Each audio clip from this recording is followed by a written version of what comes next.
Hello and welcome to the Young Film Academy podcast, the essential podcast for teenagers looking to find their way into the creative industries. I am Dan Allen and I'm joined by James Walker. How's it going? Hello, Dan. Good to be here.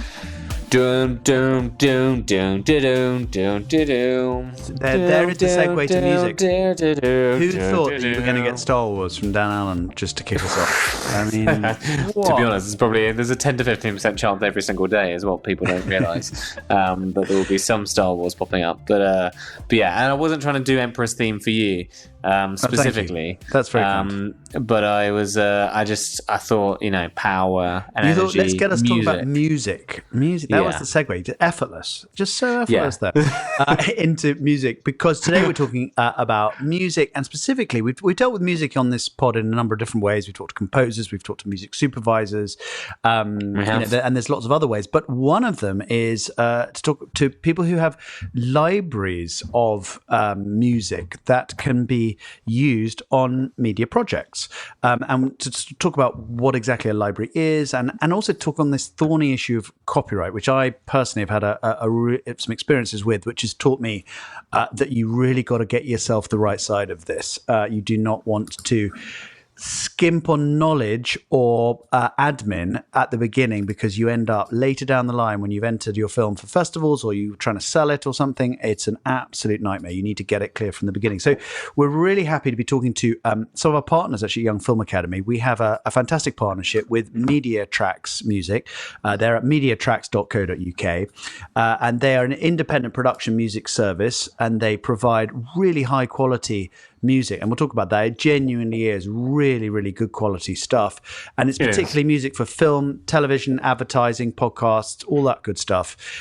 They are artist-centered, and they really focus on championing underrepresented voices in music for media. So a lot of their musicians are coming from underrepresented backgrounds in the industry. So they have a real ethical focus, and it's been a pleasure to work with them. We use their library at summer camp, and our students had access on our courses and at summer camp to go on and be able to browse and use music in their films, which very kindly Mediatracks have partnered with us to allow that, which has been fantastic, and it's had a really big impact on the quality of the students' films. It's really uplifted it. So we're delighted to be here and to sort of unpick this thorny issue. Let's get them on. Absolutely. So, welcome to the podcast, Alex and Maria. How's it going? Yeah, very well. Good, thank you. Very good. Thank you. Very good. It's great to have you. So, I'm going to kick off, guys, with a story of my first time trying to deal with this thorny issue of music in films and entertainment. So I made one of my very first short films, and it was set in 1969, and it was about a big fat man who is in a trailer on the night of the moon landings, and it was based on a Darwin Award, and he's watching the moon landings, and the telephone rings, and he reaches for his telephone, but instead picks up his handgun and blows his head off, and his brains fly across the room onto a white wall. And then you cut to the TV, and you have Neil Armstrong saying it's one small step for man, one giant leap for mankind. And the film was called One Small Leap. So it played really well, and it did really well in festivals, and it was about how we as a society move at its slowest members rate, realistically. Yeah. But anyway, so we wanted to put an associate track on it that felt 1969-y. So, of course, we were young, 20s, early 20-something, so we looked up what was number one in America, it's a film set in America, in 1969, and we came up with this track by Merle Haggard called Okie from Muskogee, which was apparently it was like number one in the charts for like 10 weeks in 1969. So great, we thought. Let's use that. So we basically... Yeah, you found the perfect track. You're good to go. Absolute perfect track. And job done. We put it on the film, and it worked beautifully. I mean, what could possibly go wrong, right? So exactly. This is great. Magic. So we start putting it into festivals and things, and people start asking us questions like, do you have the rights to use all the music in your film? To which we go... So we're like, what do you mean the rights to use the music in your film? Like, this was totally new territory for us. So I can't remember, at some point someone gave us a primer that we needed some rights. So we're like, okay. So we then go off and we find out, we try, and these are the early days of the internet, that's how old I am. So we go, Oki from Muskogee, rights holder. And I think it said like Sony or something with the rights holder. So we call up, so then good luck trying to get hold of Sony, right? Thank goodness it was a small one.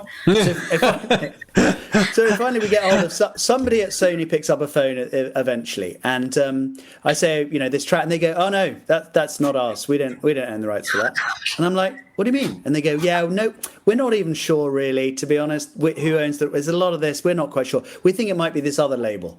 So we try and contact this other label, and then they say, oh no, well, we've got the performance rights for that track, but not the writing rights or something, and I'm sure you guys explained this, whatever this was. Anyway, all I remember is after 6 months of endless phone calls and letters and emails and nightmare, I can't remember, at the end of that, someone said, I think it's ours, you need to pay us £4,500 if you want to use it or something. So eventually we basically took the entire track off our film, and we got a friend of ours who's a musician, and we gave him the track, and we said the equivalent of AI now would do, and we said, make a track that sounds just like that, basically. And it wasn't a complete copy, but he made a completely different track called, I can't remember, it was called like Dolores Dime, I think was the name of it. It had exactly that same deep south twangy stuff. We used that. He signed some documents, said all rights for you. We gave him a couple of £100. The end. And I vowed never again to get into that nightmare without understanding more. So that is to kick us off. So I suppose maybe give us a sense, and maybe Maria, you can do this. What is Media Tracks? What is it that you guys do, and how do you help people like me when I was younger? For sure. So we've heard a lot of stories like this, from the client side, being like super deep into the production. I mean, in your case, you were literally out already with the film, but then getting really far into the production and then being like, what do we do now? I've put this track for this scene and everyone's heard it and they love it, and now I don't know where to move. And we've also seen it from the artist side, where I have this track, I want to get it on film and TV, but I don't really know how it works. So we decided that as a company, there was a bit of work to do in terms of providing some education and some tools to people, both sides again, the writers and the artists, but also the filmmakers, editors, supervisors, to understand the basics of music licensing and be able to, make decisions more informed. And as well, in our team, we have 2 sync and licensing managers who are experts in the area, and Alex is one of them. That's why he's here. And he's really great at then talking to the people involved in the productions and helping them out with the licensing issues, but also guiding them musically. We're all musicians in the company, and we're a library. Alex is going to talk about the differences of where you can source the music for films, but we're all musicians, so we all have, in addition to this like intricate legal businessy knowledge that is really complicated, and it really shouldn't be. We have that musical side. So that's what we do. And Alex, I don't know if you want to. Yeah, I mean, I can absolutely jump in there and talk a little bit about, expand on that. I mean, absolutely, Maria just said one of the things that we do is we provide kind of education for people, and that's why we're on this kind of call, and that's why we're on this podcast, to sort of tell people what music licensing is and help them out, because as Maria said, this is not the first time that we've heard that. In terms of who we are a library, and should we just dive straight into that then? When you are starting on a film, or any kind of audio visual project, whether that's a film, whether it's TV, whether it's like some sort of social media thing that you're doing, a YouTube video, all these different mediums, you need to get a license to use music. That's number one. There's no getting around that, I mean, and going back to your kind of story, you need to make sure that that's the first thing that you think about, or one of the first things that you think about, not just, how do I get this storyboard together, or how do I make sure this shot looks amazing? Music is a really, really big part of what you're going to do later down the line. And, that's why we say it's an audio visual production, because it is both audio and visual. I mean, people forget that audio is the first word in that phrase. in terms of the music, when you start to think about it, the first thing you need to think about is these two things, right? Every piece of music has two rights in it, right? Or two licensable elements, we call it. All right, the first one is the musical composition. And that's like the actual substance of the music. So that's like the harmonies, the lyrics, the melodies, all that kind of thing. Yeah. Right? That's number one. Number two is the sound recording. So the musical composition is number one, and then you make a recording of that musical composition. Picture those two things in your head, right? If you can remember anything from this podcast, from coming away from this conversation, those are the two things that you need to remember. Those are the fundamentals, the basics of making sure that you've got everything that you need to get your music on your track, right? And then you've got three options. Once you know you need those two things, you've got three options, and these are the different types of music that you can use. One is what you were talking about in your story, James, at the beginning, is called commercial music. And commercial music is everything that's like, everything that we'd listen to on Spotify, everything that's released and played on the radio, whether it's going back to 1969 or whether it was released yesterday. That's all under one umbrella of what's called commercial music. And if you're licensing commercial music, then you need to do a couple of things, and you'll need to go down the route that you were just talking about there, James, which is you need to get the rights for the musical composition, i.e. licensable element number one, from the publisher. So that's what the publishers do. They give you that. And then you need to get the sound recording from the label. So basically, those are the two things that you need to do to clear a track. And that's kind of what you were saying, right? You called up Sony, who are a publisher, and also, they're kind of both. They have both labels and publishers under the umbrella. But you need to figure out who the publisher is for the track and who the label is for the track. Basically, call them up and say, I want to use it. How much is it going to cost me? It's going to cost a lot, isn't it? It's going to cost a lot. And also, how you were saying, James, it doesn't necessarily mean that because Sony is a publisher and also has label that they're going to own both. They could have it with a different label, or it's been super popular to do like catalog selling and buying catalog lately. So you don't know where the license owners have moved. So it can become a bit of a puzzle, and you have to get through to different people on the phone. I mean, you lived it. Well, that's why, and I think that's why we say to our students at Young Film Academy, don't do what I did. I mean, very clearly, don't do this, because it's complicated, it's expensive, and it takes ages. So we say, go to someone like Mediatracks. That is a much better option. So now, Alex is queued up. Why is it a better option? Why is it a better option? Well, what we are is called a production music library. There are other libraries available, but we are the best one. And what we do is we you don't have to get the licensable element 1 and licensable element 2 from different people. We can give you both of those things, and we can give you it today for a set price. So we've got, I think we're up to 556 albums now, which is over like 10,000 tracks, pre-recorded, top quality, ready to put straight into your film, TV program, audiovisual production, whatever you want to make. And it's kind of what we sort of coin like a one-stop shop kind of situation. You don't have to go down that whole rabbit hole of, who was Lily Allen speaking to in the 1990s about her publishing deals, and why has it changed from then until now, and who recorded the original version of Somewhere Only We Know. Was it Keane or was it Lily Allen? Who knows? Who's their publisher? Who's their label? You can just come to us. We've got tracks that are of every kind of genre. We've got tracks that are for medical podcasts. We're talking about tracks that are for scary stuff. We're talking about tracks that are for happy stuff, for marriage scenes, for and then on top of that, we've got what you were kind of talking about earlier, which is called, we call it in the industry sound-alikes. And sound-alikes, as the name suggests, are songs that sound like a certain artist, certain popular artist.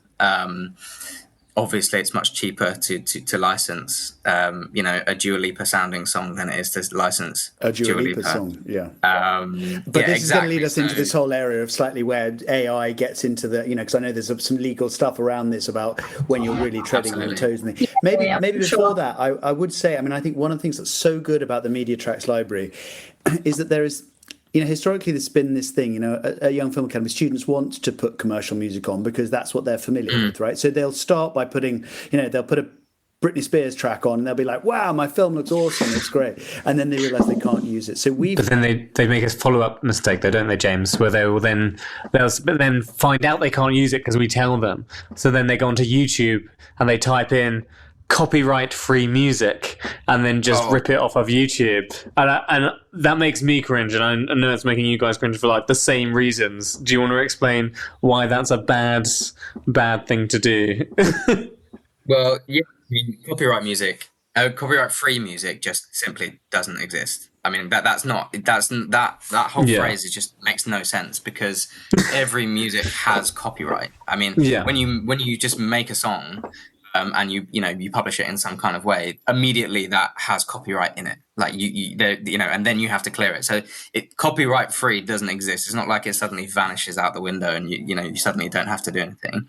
What it actually means is that there are certain libraries who will buy out all the rights from the artists for these songs, and they'll do it for a really, really low fee. So what ends up happening is that they'll get musicians who tend to be, of kind of lower quality, because they don't really have necessarily a career in this, and they have to make, X number of songs a day to make their living. They're being paid 20 quid a track or something, or even like as low as sort of 10 quid a track, and they're having to absolutely pump them out all the time. So they're just really, really low quality. They are easy to license, but there's so many better options out there for what. Everyone should be proud of the productions that they make. Whatever you do in life, whatever you decide to do, everyone should be proud of what they do and put their all into it. And royalty-free music is an example of something that you should really, really avoid.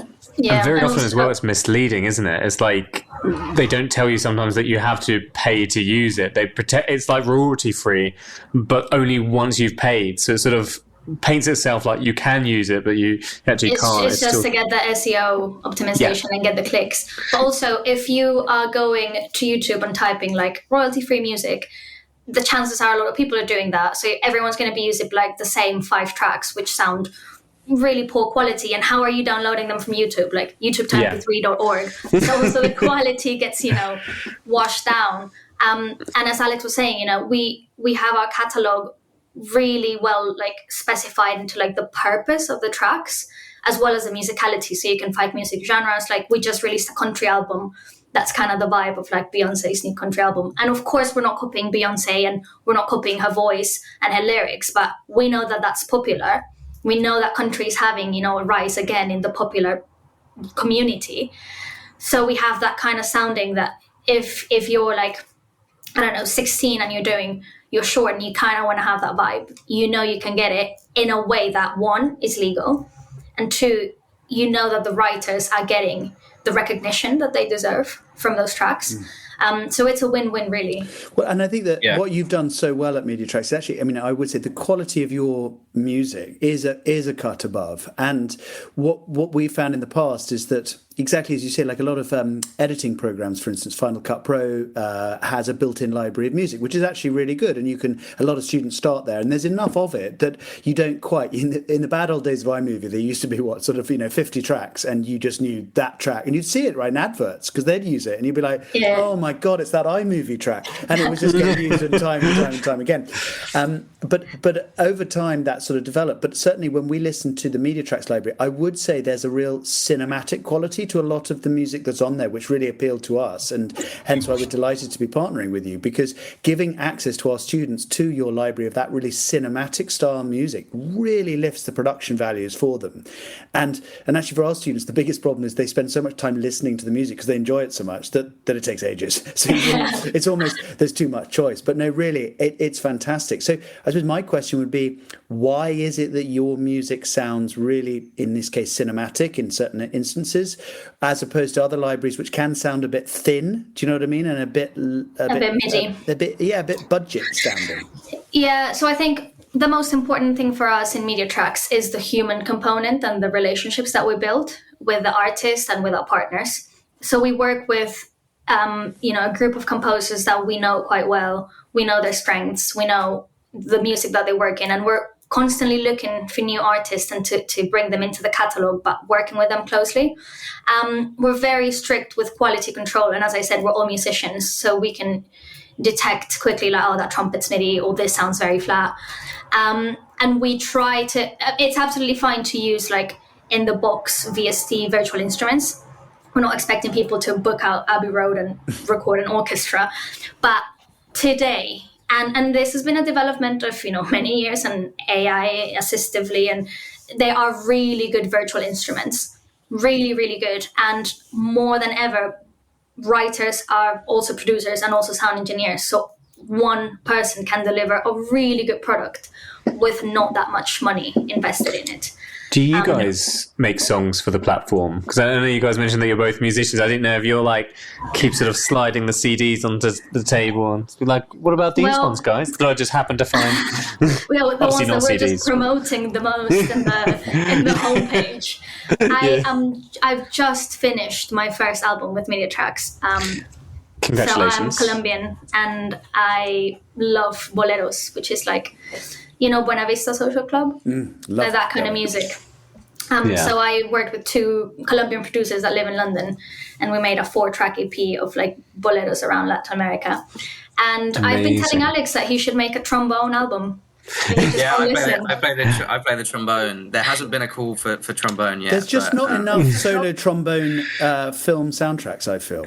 Exactly. Yeah, well, I think I said in my interview for this job at Mediatracks, it's a year ago now.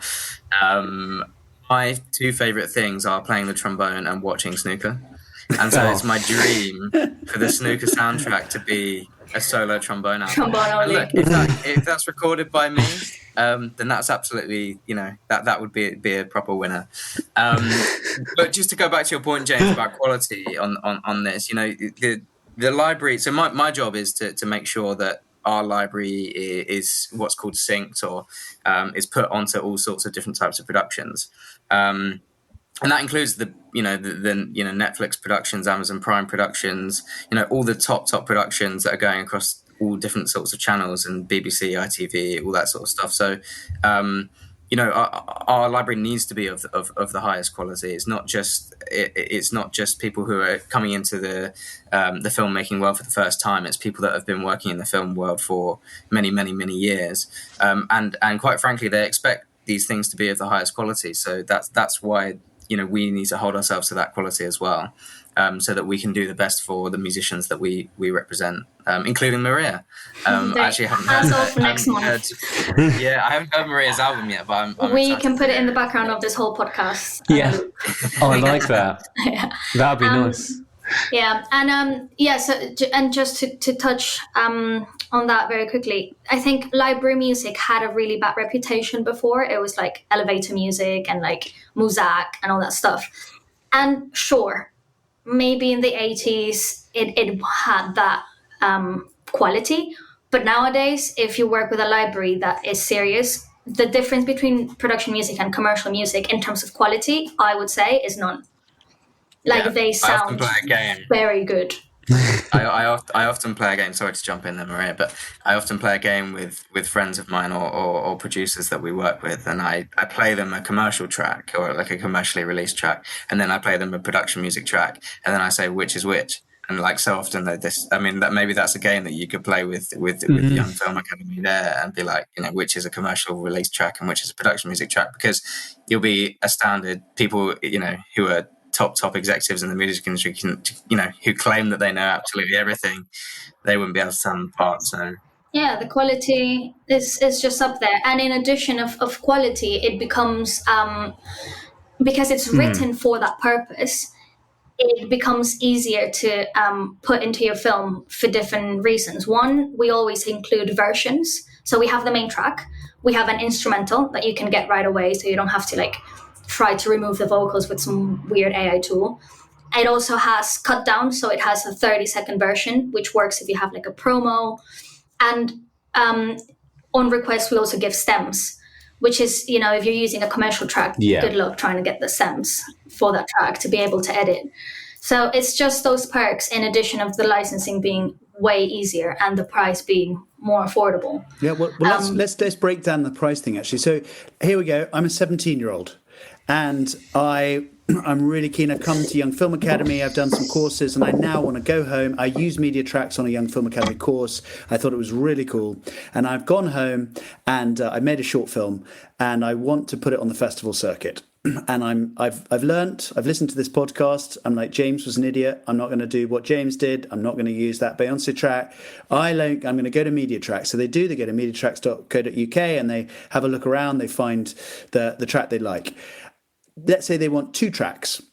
They're going to put them on the festival circuit. They're not going to necessarily make any money out of this because they won't. What are they looking at with you guys roughly? Like, how much is it going to cost? How complicated is that process for them to get what they need to legally be putting that music on their film for the purpose of playing at film festivals? So when you're going to get music from a library, we belong in an umbrella that's called MCPS. And they handle something that's called the mechanical royalties, but we won't get into it. The point is they handle the fees and they have like a fee structure. And the fee depends on the project because it wouldn't be fair to charge, as you said, a 17-year-old student who's putting a track for a film festival as, you know, a Hollywood blockbuster that's going to use it for the main promo. Like, it just wouldn't make sense. So there's a document called the MCPS rate card that people can have a look at, and you can check like, oh, this is my production, this is my budget, etc. And when you're on the website, you can click the buy button and go through the website and follow the steps.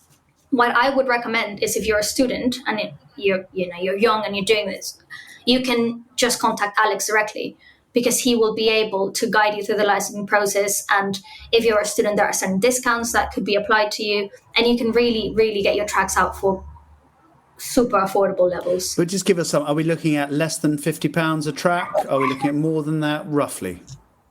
Yeah, for a film festival, for a student, it's less than £50 a track.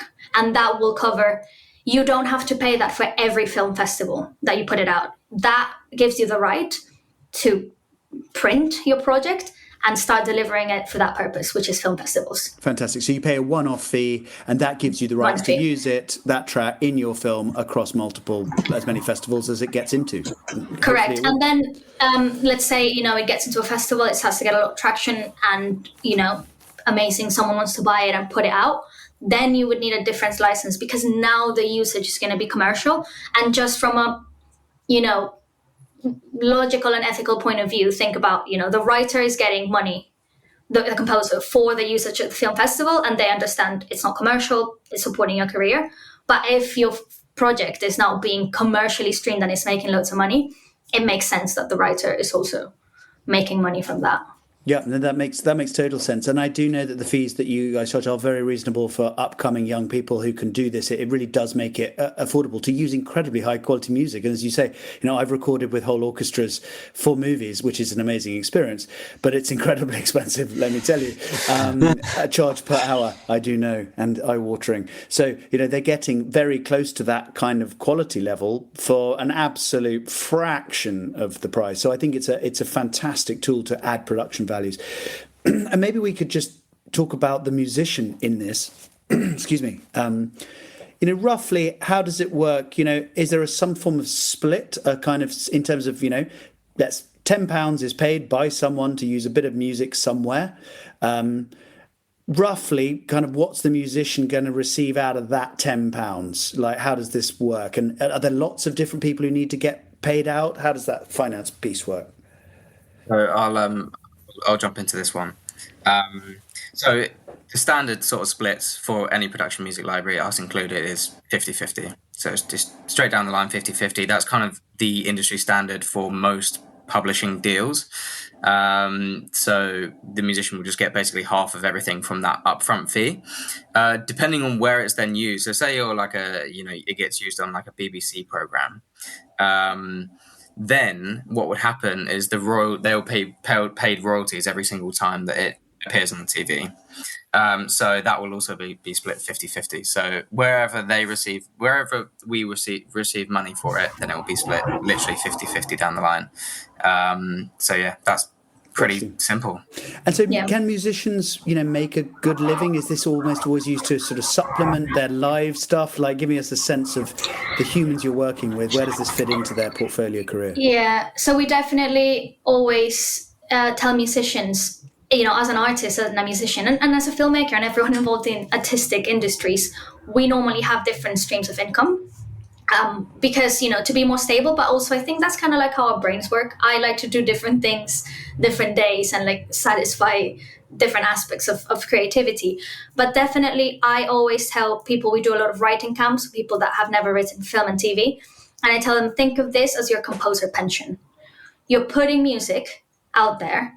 And a lot of artists and a lot of musicians have so many demos and so many tracks that are 90% there, but they're sitting on a hard drive. They're never going to publish because they didn't make it to their commercial project. And I'm like, put that 10% of work to finish that. And instead of having sitting on your hard drive, put it out on libraries. And it has the possibility of start generating income slowly. And we do manage expectations. It's a slow build up because it takes the time to publish the tracks, get the tracks sold, get that broadcasted, collecting. But we have composers that have hundreds of tracks with us, with other libraries, and they make a really, really good steady income.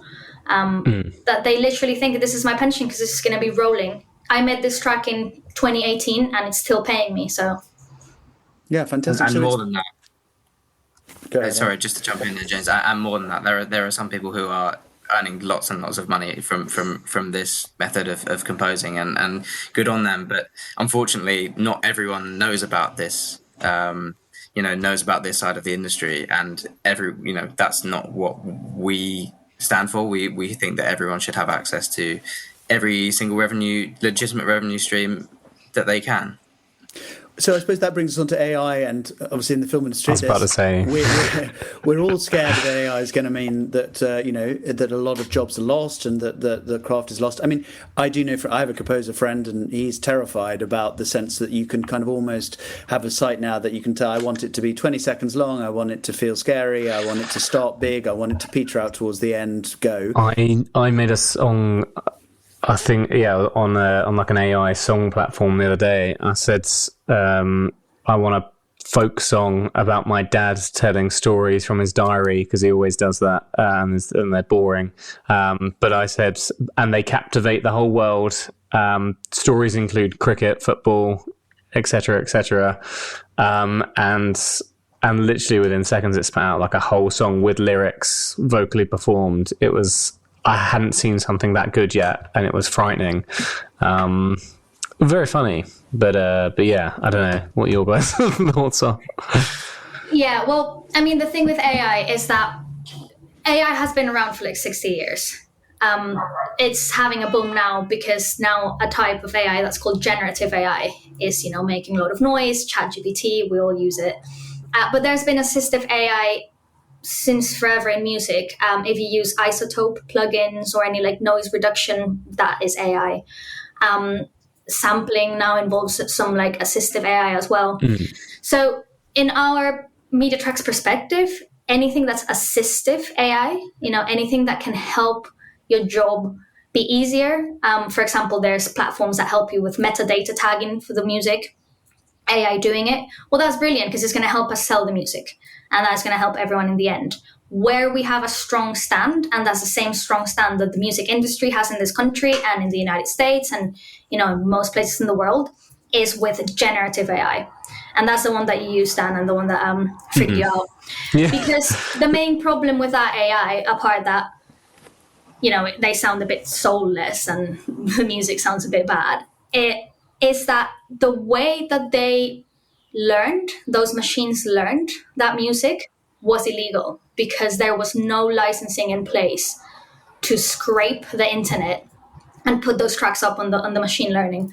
So that's a key point. And right now there are 2 big lawsuits in America against Udio and Suno. And I think Sony and Universal are suing because, you know, the case that you could type like, give me a Drake song.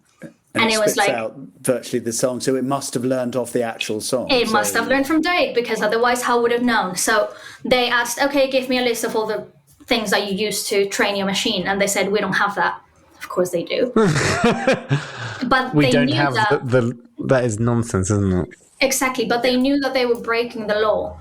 Yeah. And there's even been further statements from Microsoft saying that, you know, if we were to pay a license for every single track we use, then it wouldn't just be possible. And everything that's internet is for free access and free use.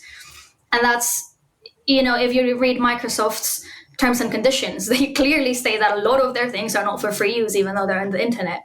So I think that's going to be a defining point to see where, if that licensing is going to be endorsed, or if they're going to make exceptions for data mining, which we really hope not. We know that the government here, the copyright regulations in the UK are very strong in general. They are very good. And there's a very, very, very professional and intelligent group of people lobbying and working in, you know, representing the music industry in the government, making sure that the rights of writers and singers and performers are protected in this case from this data mining exceptions. Well, I mean, I would just... yeah. Sorry, go on, James. No, go, Alex. Thank you. No, I was just going to jump into anyone kind of, you know, those lawsuits are going to go on for a long time. And I think when we think about AI in general in this country or across the world, really, there are other things that AI are affecting, you know, whether it's medical issues that, you know, whose lives depend on it, that kind of thing.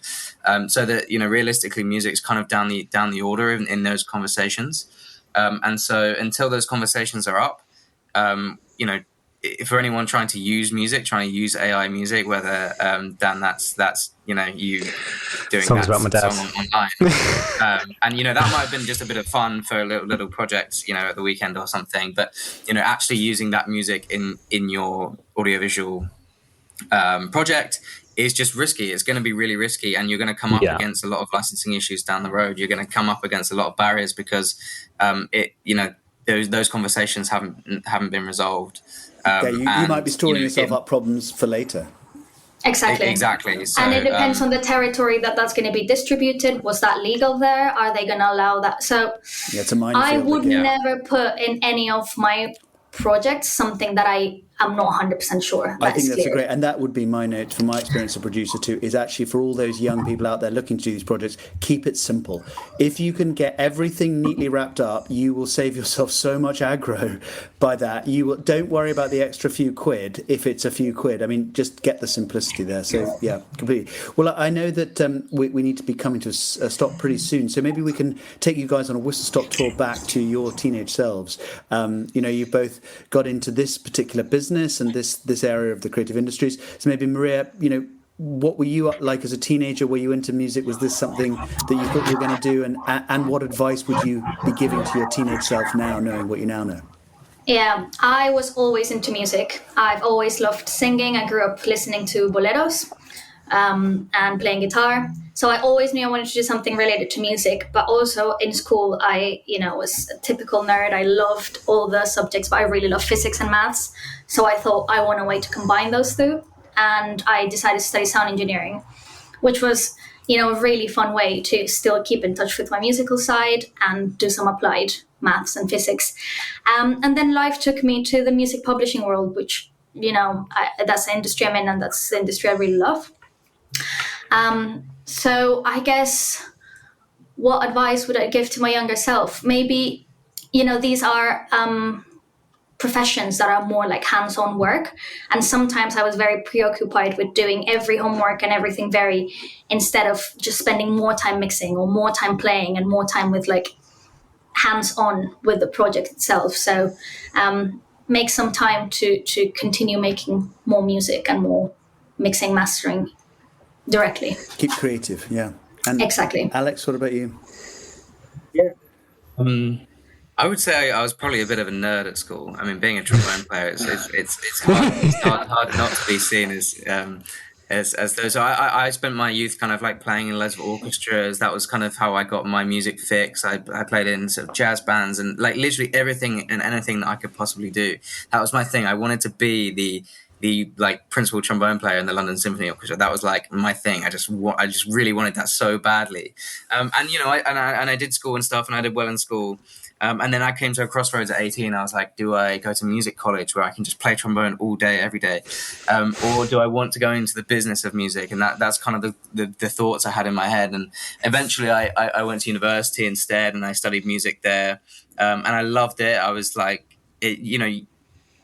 I found like a new path for me. The trombone thing was like, okay, well, I loved that, and now I've kind of moved on from it. And same as Maria, I kind of found myself in music publishing then, and here we are. What I would say is two things. One, collaborate with as many people as possible. Speak to as many people as possible about like what you are passionate about. You don't have to be passionate about just one thing. You can be passionate about as many things and thoughts. You can pick projects up, put them down, but just do them. Like just get on with them and talk to people about, we live in like a post-COVID world where we really relish talking to people, but we didn't know about that before. We didn't know that not being able to speak to people would be an absolutely horrible experience all the time. And so just speak to people. People want to speak. People want to learn off you, and you should want to learn off them. And then I think the second thing is kind of related to that is, don't be afraid to, have different chapters. I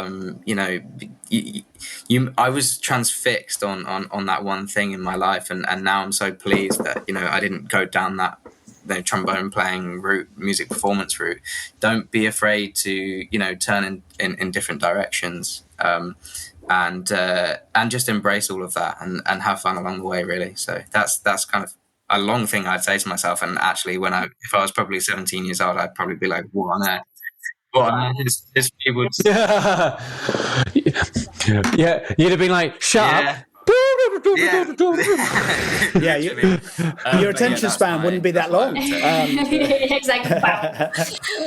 And I think something key that you said, Alex, of collaborate, that I would have also told my younger self is collaborate with people outside of your industry.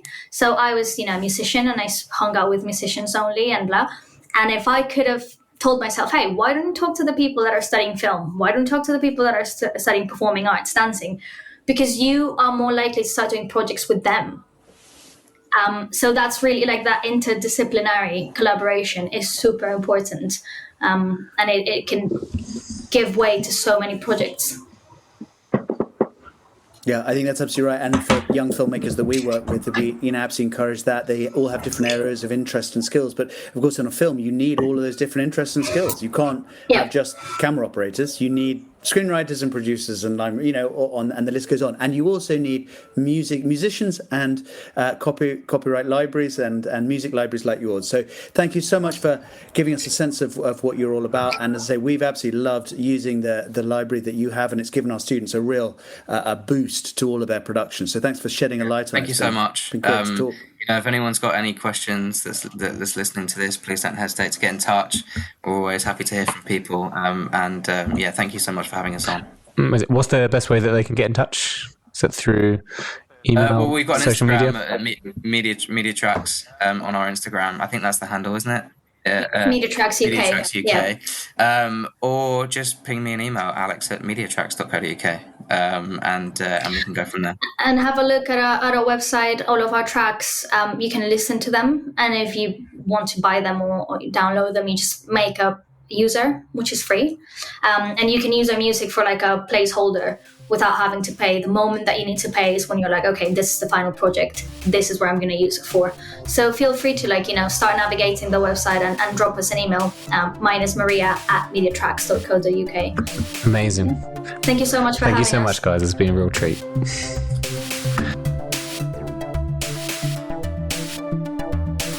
Well, what a good discussion about a thing that so few young people actually, and so many professional filmmakers, I think, know so little about. And what a way to shine a light on this kind of hidden corner of the industry, right? I agree. Yeah, no, absolutely. I mean, it is vastly overlooked, often very averagely done at the last second. And genuinely, like, it was such a cool platform to use at summer camp last summer, because it was it was great. Just as you guys were saying, you know, the quality of the track is really good. The fact that the songs are all they're all really well made, and there's such like a vast library as well. It meant everything sounded excellent. It really and you can did. search really easily, can't you? You can sort of, as they were mentioning, you can search by theme, and you can kind of say, I want, you know, sort of, you know, spy music or sort of scary music or happy music or whatever. And it makes the experience really fun. I spent time just browsing the library. I genuinely, which is a rare thing, listened to music like on my own that was from a library, you know, and as Maria was referencing, that was definitely not the case some years back, where it was the kind of the lesser brother. Yeah. And I think that operations like Mediatracks are changing that now. And that's fantastic, because for young creatives, they, for an incredibly reasonable price, not the thousands of pounds that I couldn't pay when I was their age, when I was trying to contact Sony, like an idiot, that they can actually get this great music on their projects. And it really elevates. I mean, maybe we should talk about that, because as a filmmaker ourselves, when we've talked to many composers, haven't we? And we've talked to music supervisors about the dangers of putting on certain types of music and almost getting too wedded to a type of music that you can't use because of the licensing, and the danger of that. So I suppose, what do you feel about what do you think of the production value uplifts? I mean, I feel like you're almost better having no music than bad music in a way. Because I think if you've got bad music, then that's when things just sort of fall apart a little bit. And I think it very quickly shows the budget of the film. Like, you can really feel what the limitations are. It's almost like putting a ceiling on it, right? As that you can feel if something, you know, because not every film does have budget to have original music composed to the film. And even that, you know, you might have your mate who's like, yeah, I can do that. And they do it, and it's like really not very good, or it's really bland music. That is worse than something really nicely polished from something like Mediatracks, I would say. I agree, and I think that actually, you know, we talk to our young filmmakers at Young Film Academy about not just putting music across everything, right? Allowing the thing to, you know, use music because you want, you know, it needs it or wants it, not just as a default. Yeah, I think that's the first thing to say. And the second thing is to say that, you know, what I think Mediatracks really are good for is that kind of what I call tonal music, which is almost not music. You know, it's almost like a soundscape where it's not kind of a load of violins or guitars. It's almost just doing, and I won't do it with my mouth. I know you're desperate for me to give you a version done by my mouth, but actually just a sort of background, almost something where if you stop the movie and said to someone, is there music playing? They'd almost go, no. Yeah. But there is something there tonally that's affecting the audience's reaction to the picture. And that stuff historically has been very difficult to find, right? It's been much easier to find almost like track music, like, you know, go on Spotify, find a track, it starts, it finishes. But to find that very kind of soft backdroppy, whether it's tense or happy, tonal stuff, it's always been harder, and they do a great job of that. There's loads of it. Yeah, and they mention as well giving access to like the stems, which, as a reminder, we've mentioned them on a few episodes, like stems being the different tracks that make up a track. So you might have like a drums track, and you might have a track of the bass guitar. You know, it's all the different elements broken down into individual files. So you can literally just have the drums from a track, and you can choose to remove certain instruments or elements or even vocals. By default, they have with and without vocals, but if you need to, you can request the stems, which I think is great to have even more control, because it might be that you really like the percussion from a particular track, but that's all you need for something. So it really does help you create something really unique and personable for your film. You know, personable is the wrong word, but you know what I mean. No, I know what you mean. And I do also think that, you know, the introduction to the business side, to some extent, of filmmaking is no bad thing as a young filmmaker. You know, we all started off making stuff just because we want to be creative. And as soon as it became businessy or boring, it was sort of like, not that interested. But actually with music, especially if you want to enter for festivals and you don't want problems down the line, you really need to get your ducks in a row at the point of doing it. And just simple things like keeping when you use a track from Media Tracks, you need to submit a sheet that says, I started this track at this point in my movie, I finished at this point in my movie, how many times did you use it, what was the name of your project, who are the key people involved. It's not a lot, but it's a bit of information, and you need to have that in a row. Yeah. And I think that actually getting young people to be aware that there is a process around a creative act. It's not just going out and doing something and then you're done. I think that's actually no bad thing. Yeah, absolutely. And the more you take your film seriously from the start, the easier that process is. It gets really complicated. The bigger platforms you're having to deliver your film to, the more of a big thing that sort of turns into, Well, deliverables becomes which is the word for that if you're selling to a channel or a TV channel. I mean, I remember the lists of those that I used to deliver was just enormous, with subtitled versions without music, versions with music in different aspect ratios, and that is where things become pretty technical. But we don't have to worry about that. No. Not at this stage. We can just have fun with it. I was going to say, James, do you want to hear the AI song about my dad, or can we not play it? Oh my! Do you want to hear it? It's quite good fun. I think we should. I think we should hear it. I think we should as well. I think we should hear it. We're not going to infringe copyright by playing it. Exactly. Because this is a unique piece of audio. Yeah, it is. I really hope your dad is listening.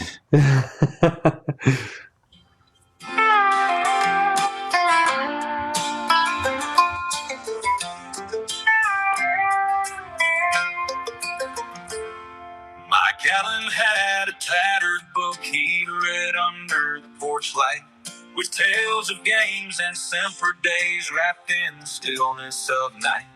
He'd whisper to the wind sometimes, playing cricket in the yard. Memories of every match, those pages never scar. There it is. I mean, it's cricket. There's cricket in the Gallen hat. What more could you possibly want? I mean, it sounds a bit robotic. The voices are not convincing yet. Yeah, but 100%. The fact that came up with a song, terrifying, drums, music, all the instruments. I don't think the melody is that bad either. I think the melody is quite nice. Well, let's be clear. I mean, AI, listen, things that can be codified, and music is very codifiable. I mean, unfortunately, AI really loves that. It'll eat that all day long.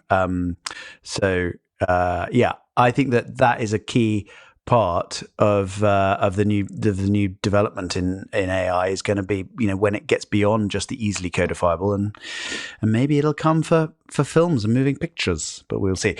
But we don't have to worry about that yet. Yeah. Dan. No, we don't. So, but tell us what have we got a question? We do indeed.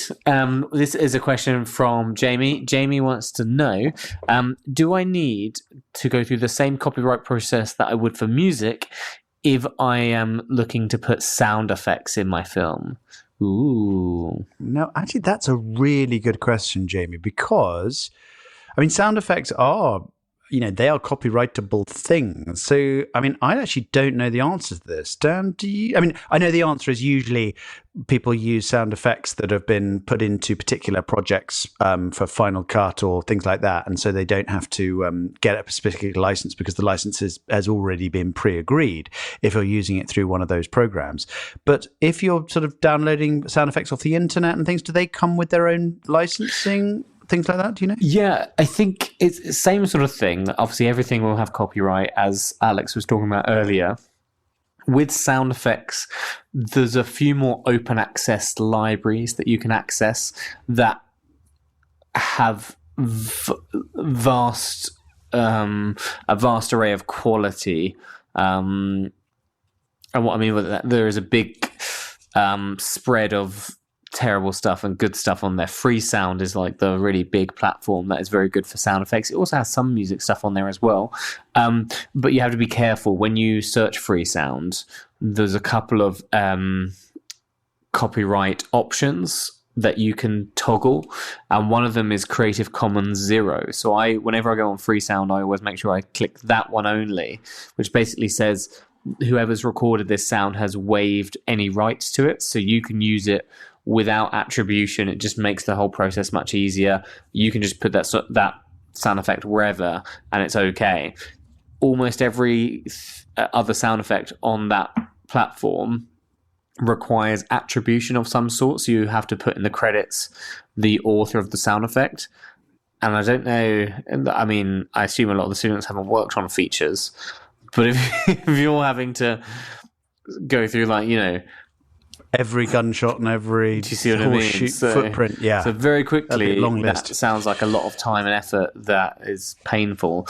And then your other option is you can buy sound effect libraries. So that's something that you might get a little bit more than you would with music.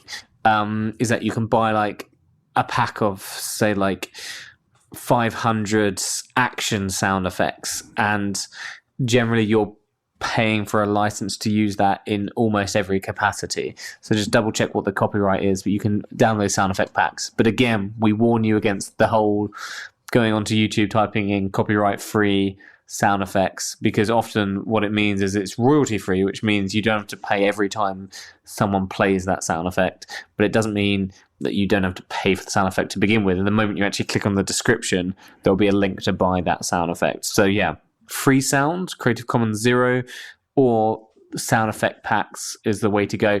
Or I love, my favorite thing is, I think it's called Soundly. So it's like sounds.ly. And that is basically a platform where you can search for a sound effect. They've got their own libraries, basically. They're their own library. It's like a subscription model. I think it's about £15 a month. So I just download it when I'm in post for something. So I don't pay for it throughout the year. I'm just like, oh, I'm on post for something. Resubscribe, and you can drag right from that platform into the editing program, into the editing window, because it doesn't happen in your browser. It's literally an actual application for your computer. So you can select the bit you want, drag it in, and then you fire away. But you've already paid for that. You don't have to worry about the licensing. The license is included with your subscription. So there you go. Got you. So, well, that was very good, Dan. Very impressive knowledge there. We try to give it out on the Young Film Academy podcast. But I think the point is that this is something to just have in mind for young creatives, right? Is that when you do sound, I think Alex made a very good point about, audio is the first word there. This is not an afterthought. This is very much key to the whole experience. And the people who are the musicians and the creators of these things need to be remunerated and paid, and they need to be credited and all those things, and they do so properly. And I think that's a very important part of the process. So it's been great to shine a light on it. Excellent. And I hope that will help with some of your next projects. Excellent. Yes, absolutely. Enjoy, guys. Thank you so much, Alex and Maria. It was a blast. Take care, guys. See you soon.